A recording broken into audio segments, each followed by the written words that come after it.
Paulista. Paulista? Paulista. Okay, I know you comments have said that I'm pronouncing it wrong. This is what Google says. Paulista. Paulista. Paulista. Paulista. Paulista. Paulista. Paulista. Paulista. Paulista. Paulista. Paulista. Hey guys, what is up? Today, let's have a little chit chat, a little chat. I must confess something. I cannot do finger spins.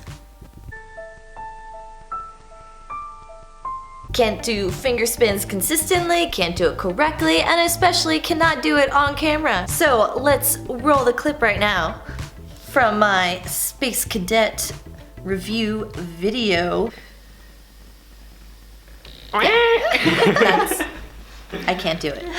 I couldn't. That wasn't me. That was someone else who did it. And I know what you guys are thinking. Like, oh, how is it possible you're a professional yo-yoer? Well, shut up, okay? I can't do everything. I can't do every trick, to be honest. Basically, what a finger spin is throwing it horizontally and then catching it and spinning it on top of your finger, like so.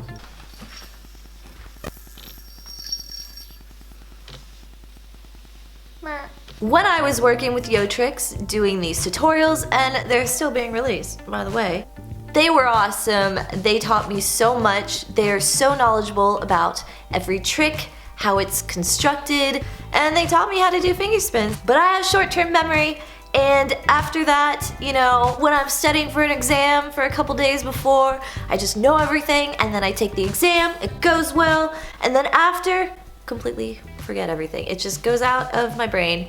So, same with this trick. I learned it, I got it, now I forgot it. We all have some tricks we're struggling on, maybe more than others. I have someone else do the finger spin for me, and then they tell me if it's good or not. That's how I know. But that's not the only trick that I can't do.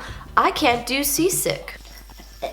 And I definitely cannot do shoot the moon. When I was younger, my dad told me the name for this trick was actually called black eye, because every time you do it, you're gonna hit yourself in the face. And when you're 5 years old and you hear that, traumatized. I used to not be able to do Brent Still, I understood the idea, but it just didn't click. I just couldn't do it. But then I ended up realizing that I need to learn this trick. It's a really important trick. Is it important? I don't know. So for a good hour, I just kept doing it, repeating it, just standing there until I actually got it.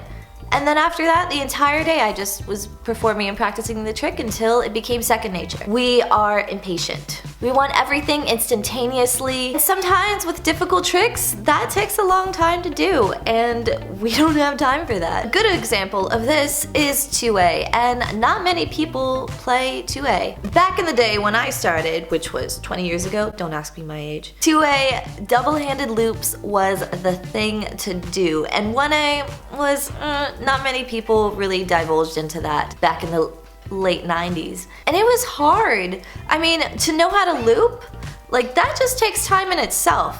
And then you have to learn on your other hand, which is even more difficult unless you're an ambidextrous. And then you have to put the two together, and it's even more complicated. It's many steps, it's a long process, it's very arduous, and it takes a lot of time. Yo-yoing in itself takes a long time. My point is, we need to understand that to be able to accomplish something, it takes time, and it's a hard process.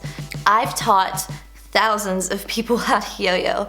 New people who have never seen a yo-yo before, or who have when they were a kid, showing them how to properly throw it and then teach them the basic tricks. Then once they figure that out, once using the Yo-Yo Factory 1, then immediately everyone wants to use metal yo-yos. Not that that's bad, just they missed a step. When I was starting out, metal yo-yos were not a thing. It didn't exist at all. It was all about plastic yo-yos, and I even was using an imperial-sized shape yo-yo. Something like this, and this is how I started out on. This is how I learned the trapeze on. Times are different now. Unresponsive was not even a thing back then. When that came out, people were just very skeptical that this isn't real yo-yoing. You have to do a bind.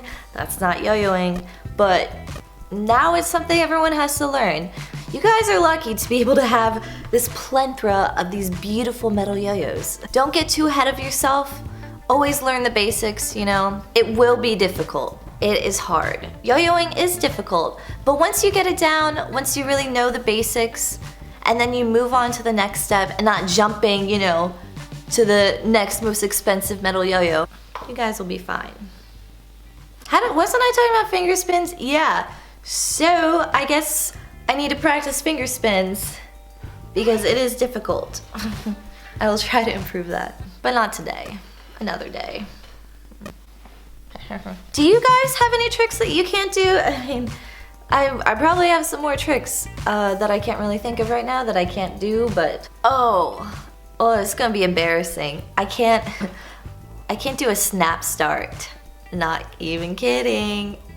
I can't do that. Fun fact, years ago, I was filming tutorials and taking pictures with Yo-Yo Factory where I was teaching tricks, just basic tricks. It's in their playbook. I had to teach a snap start and I couldn't do it at all. So they took a picture of me and I just had my finger like this and then someone else from behind just snap started it for me and then they took the picture. Anyway, yeah, you know, are there any tricks you guys can't do? Let me know. I'm really interested so I don't feel so alone that I can't do all of this. So I will talk to you guys later. Thanks for listening. I don't know, just whatever. Yeah, so if you want to see a new video, right here, right there. Yeah, talk to you guys later. Bye.